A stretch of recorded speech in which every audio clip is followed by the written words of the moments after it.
So we can start the panel, half an hour panel to take questions and maybe answered by all of you.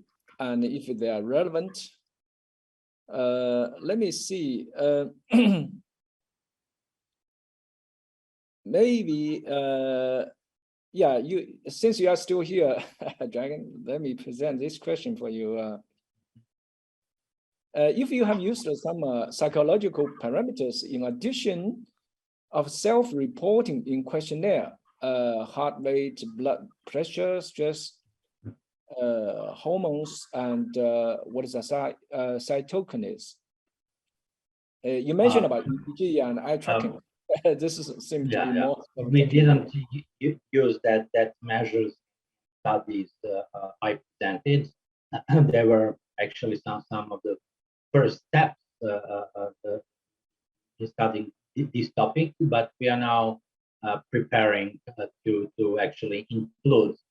We start with eye tracking, but also we will go further with equipment that can give us some physiological electrophysiological measures of that affective dimensions we used as rate scales in these studies.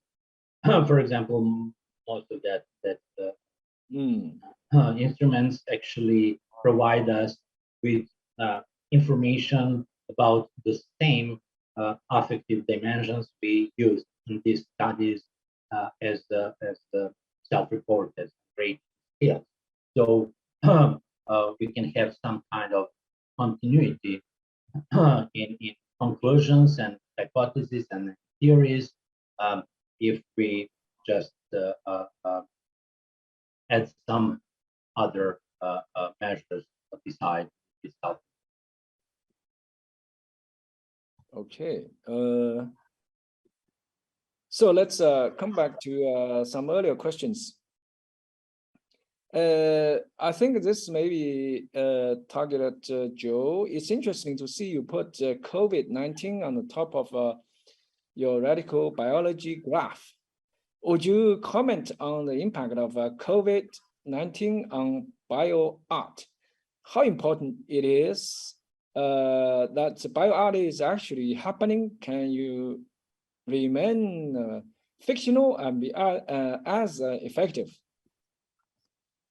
I think two questions. Yeah, I put COVID-19 in the graph because it's a timeline, so it's the most like near. It's a most how to say connect to our daily life and also the latest one. Not because it's the most important, but according to the timeline, it's the latest. And I think there will be lots of impact on bioart. But as for us, especially I'm in Beijing, I think the effect of COVID-19 is still on us.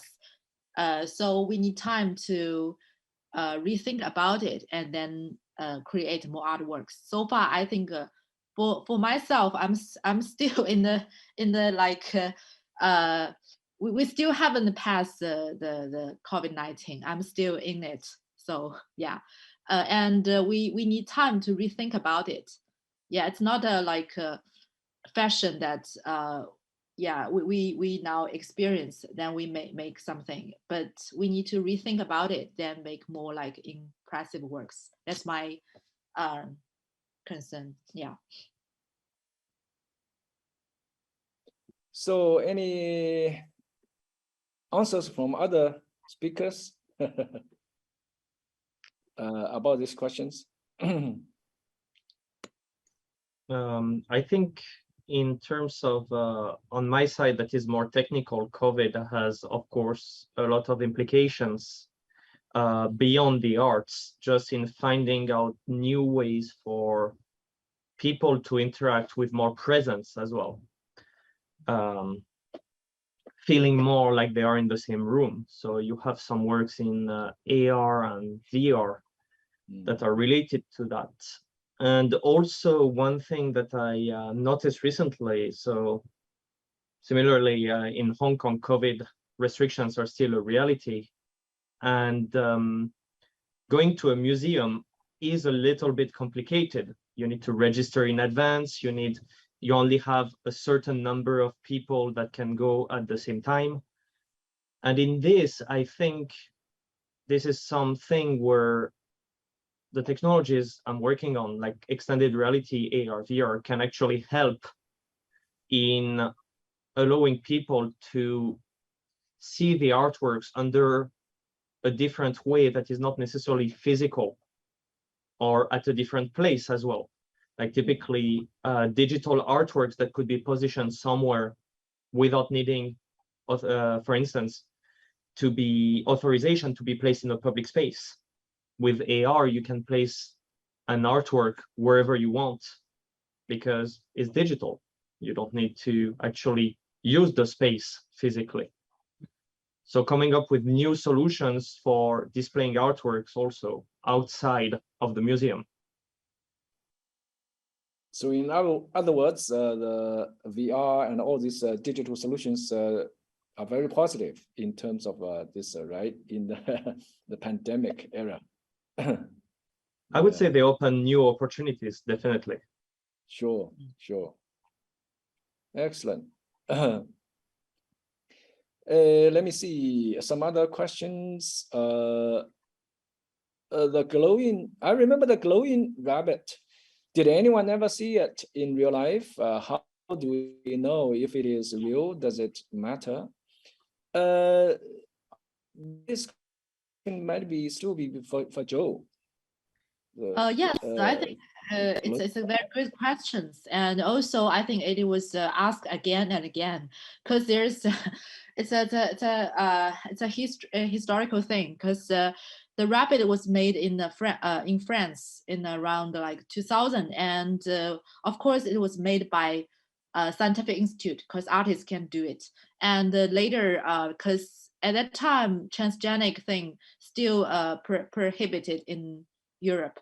I mean, the rabbit can be brought into the public. So it was, how to say, jailed in the, not jailed, but anyway, yeah, jailed in the scientific institute, can't be brought to the museum. Then actually, no one besides, except the scientists, only scientists made it, saw it. So that's always a problem. And also, I'm now translating another book on Edward Katz. So if you need more detailed story, we can look into that.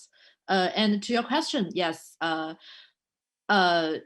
yeah, not so many people saw the rabbit, but as a art, maybe you can think about performance art. Not so many people see the living, I mean, performance art, but by video or by image, you can still feel it. So I think you can see some similarities between these two kinds of artwork. Yeah. Thank you, Joe. Any other comments? I guess this questions are too specific to Joe, so. Yeah, but still, I think more question for you. Okay. A remark on Isaac's question. No one has seen CAC's GFP body, but it may not be important as important as a technology to make GFP organisms is not that difficult. Is that a question? Yeah, comment. it's a comment maybe. Yeah. So, but I can also say something because yeah, I think there might be some audience has a background of molecular biology and because it's Hong Kong University of yeah, Science and Technology, and of course GFP is a very daily tool in the molecular biology. So actually anyone in lab can use this tool, but yeah, if we want to talk about an artwork, we need to see the context. So I think today I can't like express too many like details, but maybe in another occasion I can tell the whole story of JP Bunny. Then you can have some. Yeah, it's complicated. And I also had that question raised in CAFA in a lecture when Eduardo Katz come to China, because I invited him to China to deliver our talk. And I think audience also ask the same question. And if you are familiar with art history, then you know something called ready-made. And if you know ready-made, then maybe you can see some examples. And yeah, the artist does not need to make the whole artwork, but sometimes concept is also important. So it's about I think it's in the context of art history about ready-made. So it's a long story, yeah. But yes, GFP is a daily used tool in molecular biology. But I think you can see this too in some other perspective, then it might be interesting. Yeah. I mean, a technology can both be a artistic tool and also a scientific tool. Yeah. Okay, good. Mm. Yeah, since you see all the three speakers are from different backgrounds. Mm. Like Joe been a digital artist, or bio artist, and Tristan more onto technology side, and Dragon on psychology side and cognitive side. So very interdisciplinary. So there is a question for all of you. So you have all shown concern about the audiences that will see your work. So what metrics would you suggest for a better understanding of how people feel when attending your events? Very general question. Maybe you can answer, Joe, since you're already on spot. No, I'm not quite clear about the question. What mean by what metrics would you suggest for a better understanding of how people feel when attending your event? So how do you, my understanding is this, how do you get feedback about the audience, about your work?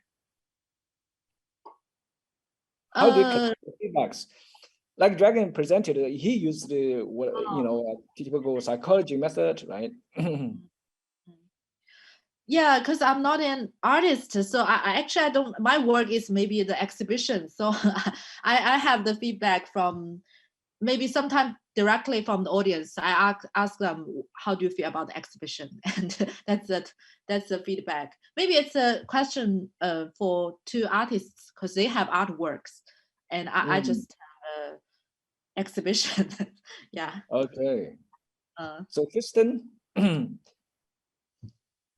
so I would have an answer quite similar to Joe, actually, because I'm more on the technical side. So how people feel about the exhibition is more of a question for the artist. And I would consider more fundamental metrics, like how was the experience? How was so how would they rate the experience? How easy was the application to use? How convenient it was? Did it bring something to the experience itself? Like typically, if we're talking some elements that mix digital and physical, does the digital actually bring something to the experience? So to do that, I would leverage surveys, questionnaires, interviews, those kind of things, which are like in the traditional HCI toolbox.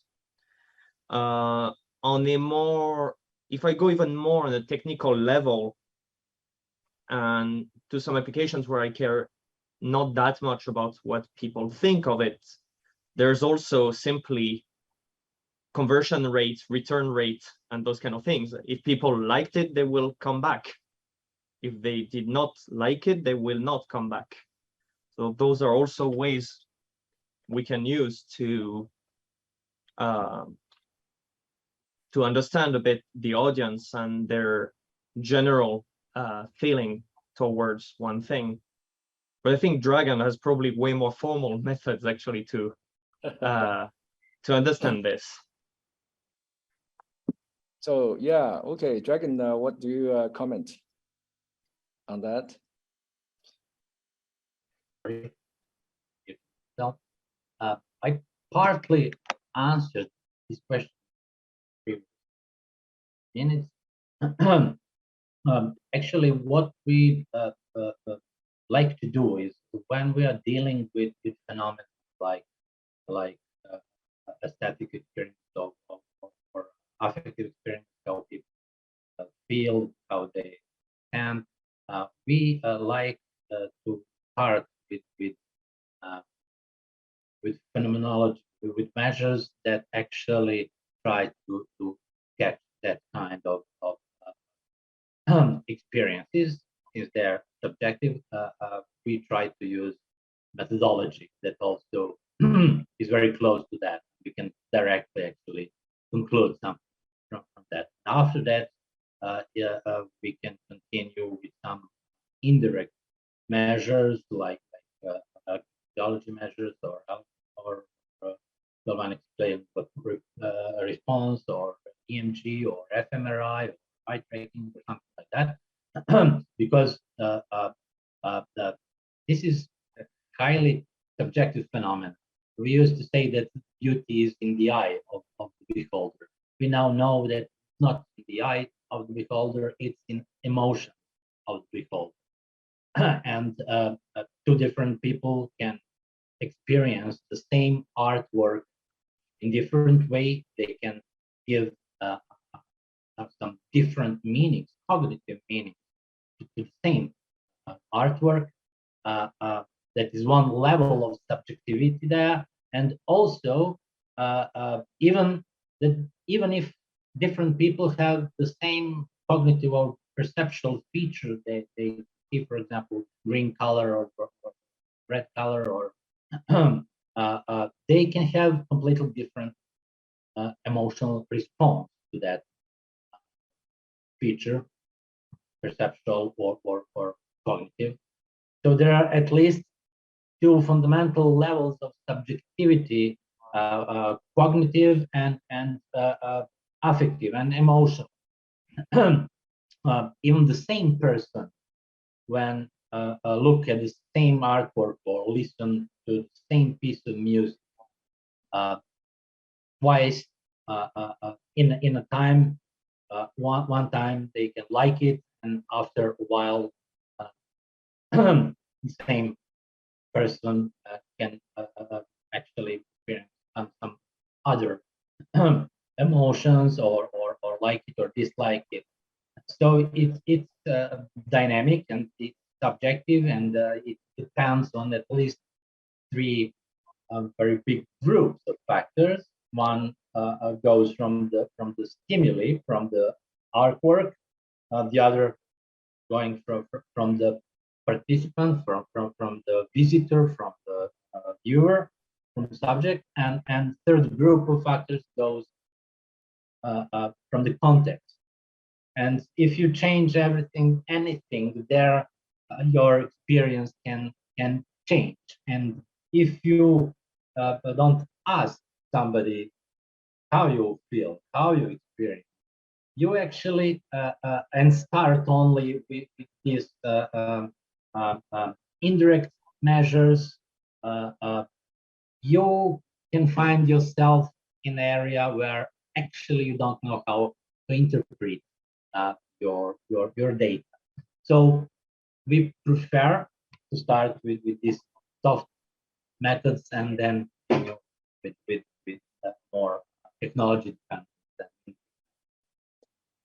So actually, I may turn that question back, turn it around. That for Dragon, maybe or more comments, turn around that question.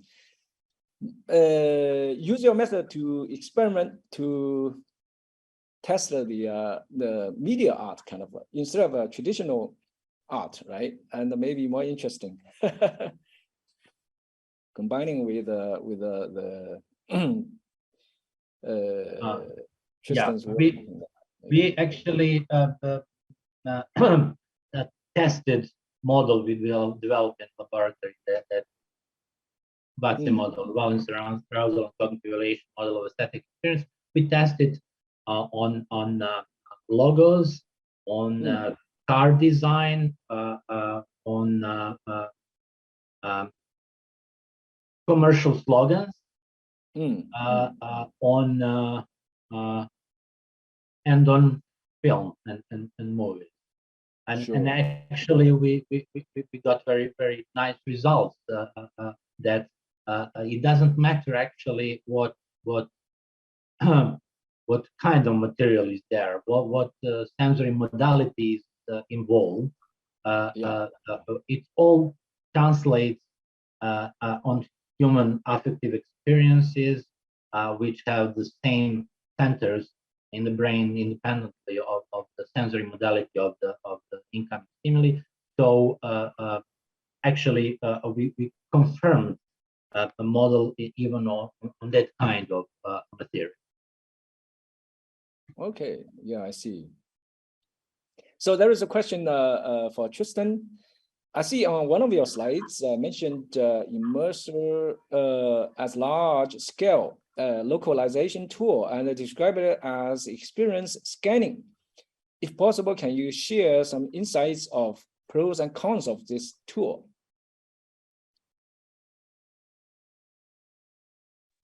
All right, so yeah, I used Immersal a bit, and Immersal is one of the tools that I think are the most promising right now for scanning an environment and deploying an AR experience into it.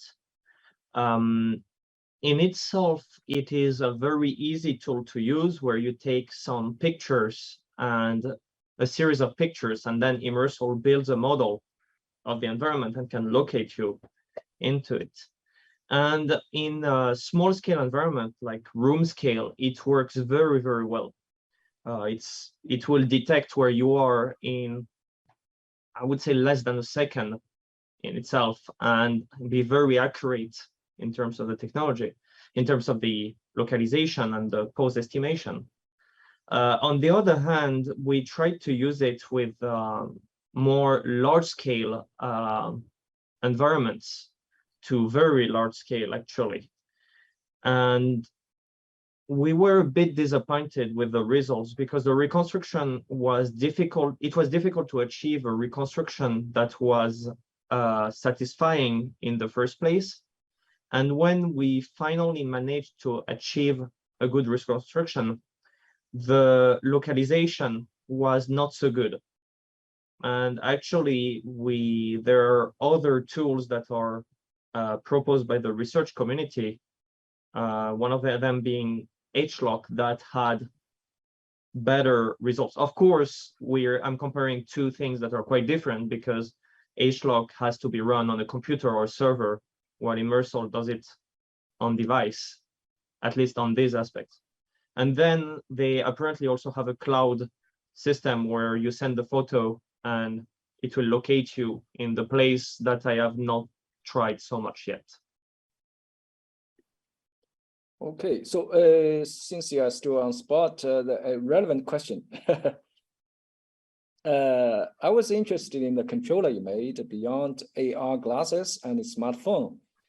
Do you have other ideas for interfaces and hardware? So I think this is one of the, I presented only the one that was related for the ARs, but I had a series of projects that aim to always try to solve this issue that is very fundamental in AR and VR, that is, digital content is intangible. And as a result, it is very hard for users to interact with it. So let's say I have a floating object in front of me. As I cannot touch it, it is hard for me to figure out where it is exactly and accurately hold it virtually or pick it or do all of those kind of gestures.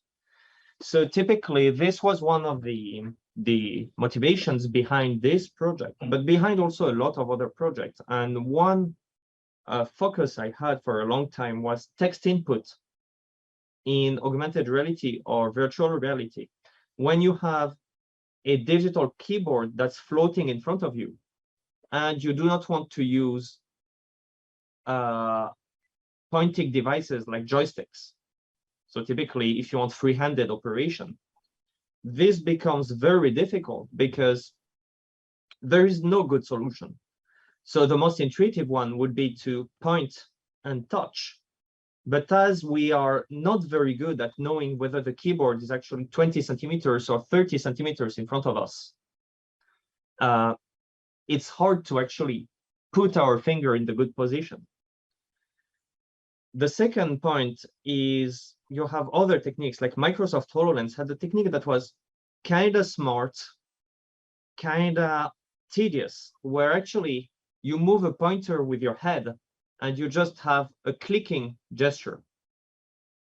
So that is a good idea because you're not anymore dependent on the location of your hand. You use your head to point. That is until you realize that the size and the bulkiness of the HoloLens, it's a heavy device, especially the first one. I think it was 750 grams. So you have a 750 grams device on your head and you have to move your head around, and it gets very tiring. I remember when I tested the HoloLens the first time, this is what made me take the decision to change my Wi-Fi password from 32 characters to 8, because just inputting 32 characters with this method was uncomfortable. So I worked on several projects, whether hardware or software, to try to address this this issue, how to type text in AR. And I plan to work on other projects related to like content creation, 3D design, and those kind of things in the future as well. But this is a very vast field and a very vast open question that nobody really has the answer to, how to feel what is intangible. Great. And there are more questions. So we are running out of time, but how about this? There is one question for all of you. Can each of you just use 1 or 2 sentences to answer? The rabbit is something about the difference between the meaning of art and the meaning of science. I would like to ask the speaker's opinion on this. Opinion, not just say opinion, just 1 or 2 sentences, please. So Tristan, you're on spot. I'm not sure I understand the question very well, actually, on this. So, rabbit is something about the, can you make a difference? Maybe that's my understanding in art sense and in science sense about rabbit. Oh, yeah. So I will answer probably a little bit beside this question because I'm more on the technology side. And this is always the problem of this distinction between where does the art stop and the technology starts, and when does the technology stop and the art starts. This is what I was talking about with the problem of the attribution, for instance, which is half of the times you don't know who is the artist. The other half of the time you don't know who is the AR designer. But most of the times, applications actually, especially in AR, have this wow effect. And as somebody who works with artists and who is in AR, I always want to know, wow, who did that? How did he do that? Is there a way I can do it myself? So, and this is a big issue. Much more than 2 sentences. Sorry. Yes, sorry, I got carried away. Yeah, Dragon. So, what do you say, Dragon? I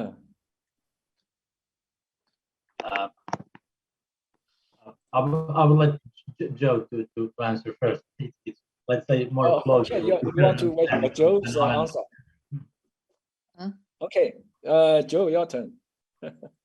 Yeah, I think art and science don't need to be divided so clearly, and we can consider it a wholeness, and we can both have a poetic science and a rational art. We we don't need to separate things so clearly, especially I think in the now the new era that things still like I think things still grow and don't have very clear shape. We just don't exploit. Yeah.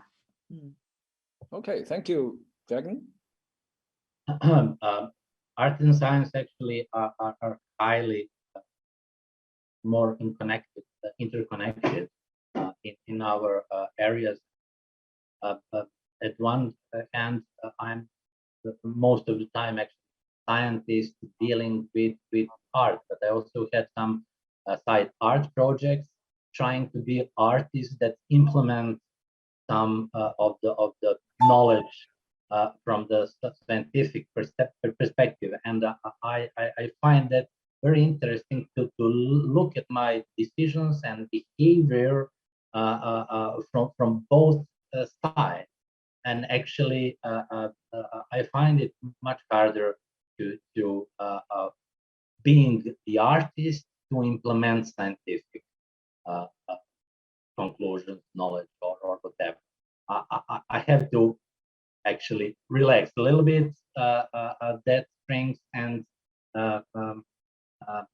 use some other methods to deep dive to the origins of creativity, which is not rational, scientific. Okay, apparently that's not easy to answer question. One or two sentences cannot answer it. It's a very philosophical question. Basically, we have the speakers here from art of science field and also from science of art field as well, right? I can interpret it that way. So since we are running out of time, already 4 minutes up, I will hand over to Theo. We're going to have a break, right? We're going to have a break. Is that so? Okay, let's give all the three speakers a big round of applause. Thank you very much. And half an hour break and followed by the final session. And thank you again. Thank you for the audience and the questions. Thank you. Thank you. Bye. Okay, bye-bye. Goodbye. Thank you. Bye-bye.